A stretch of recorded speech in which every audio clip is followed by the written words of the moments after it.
এদিকে আসো।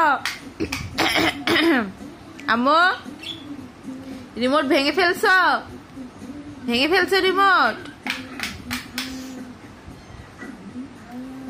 রিমোট কোথায়? রিমোট কোথায়? রিমোট বাবা এসে পিট্টি দিবে দেখো।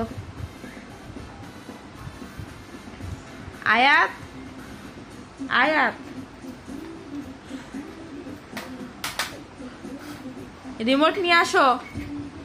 কোথায় রিমোট? নিয়ে আসো।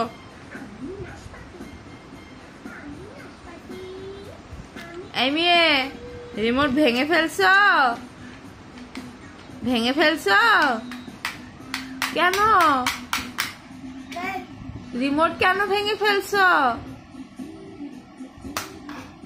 এখন কি হবে? টিভি কেমন করে দেখবা? কেমন করে দেখবা? রিমোট কোথায়? রিমোট কোথায়? রিমোট কোথায়? কি বলি? এই আয়াত আয়াত